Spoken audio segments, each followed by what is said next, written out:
क्यों चांद खोए हो, उलझे हो सितारों में, क्यों चांद में खोए हो, उलझे हो सितारों में। आका को मेरे ढूंढो कुरान के पारों में, उनकी ही तजल्ली है इन चांद सितारों में, इन चांद सितारों में। उनके उनके उनके ही पसीने की खुशबू है बहारों में। ऐ काश कबूतर हम बन के ही फिरे होते, ऐ काश कबूतर हम बन के ही फिरे होते। ऐ काश कबूतर हम बन के ही फिरे होते।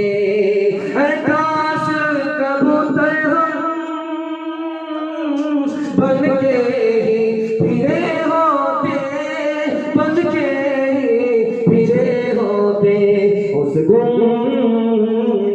उस गुंबद खज़रा के पुरकैफ मनारों में, जो चांद में खोए हो, उलझे हो सितारों में।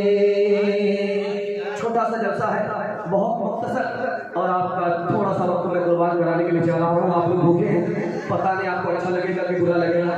10 मिनट तक थोड़ा सा कबूल कर लीजिए। मेरा छोटा सा नमूना आपकी खिदमत में आ रहा है। खुशनसीब दूल्हा कौन होता है, खुशनसीब दुल्हन कौन सी होती है? ससुराल में आदमी आबाद कैसे रहता है? अल्लाह के रसूल ने दूल्हा को क्या नसीहत की, दुल्हन को क्या नसीहत की? इस पर मेरा पैगाम खत्म हो रहा है। आप बहुत जज्बाती हो चुके हैं, बहुत ध्यान से सुन रहे हैं। अल्लाह इस निकाह की मजलिस को कबूल फरमाए। खुशनसीब दूल्हा कौन होता है?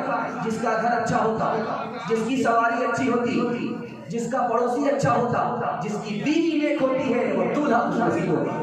इंशाअल्लाह। खुशनसीब दुल्हन कौन होती है? आपको नमूना देने के लिए जा रहा हूँ। आंख में हया है, जबान मीठी है, दिल नेक है, और हर वक्त काम में लगी रहती है। ये खुशनसीब दुल्हन है। रिश्ता 3 वजह से मजबूत रहता है, मैं आपको बताने के लिए जा रहा हूँ। दूल्हा दुल्हन पर शक न करे, दुल्हन दूल्हा पर शक न करे, रिश्ता मजबूत रहेगा। पसंद से निकाह हो, लड़का भी अपनी पसंद से निकाह करे, लड़की भी अपनी पसंद से निकाह करे, रिश्ता मजबूत रहता है।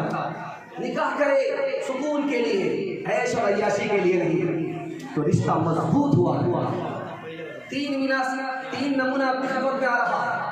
अल्लाह के रसूल ने नसीहत किया है, दूल्हा को नसीहत किया है कि दुल्हन की कुर्बानी हमसे ज्यादा है। तो कहा कि हम कमाते हैं, कमा करके हम लाते हैं, खिलाते हैं, वो तो रानी बनकर के बैठ करके खाती है, उसकी कुर्बानी क्यों ज्यादा है? हमारी कुर्बानी के मुकाबले में उसकी कुर्बानी ज्यादा कैसे है?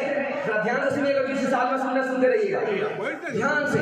अल्लाह के रसूल नहीं आए, तुमसे कहा जाता कि तुम्हारा निकाह होने वाला है, तुमको घर छोड़ना पड़ेगा, खानदान को छोड़ना पड़ेगा, वतन को छोड़ना पड़ेगा, मुल्क को छोड़ना पड़ेगा, तो तुम तुम्हारे ही रहते निकाह नहीं करते, लेकिन कुर्बान जाओ उस दुल्हन के ऊपर कि निकाह के 2 बोल पड़ती हैं, घर को भी छोड़ती है, खानदान को भी छोड़ती है,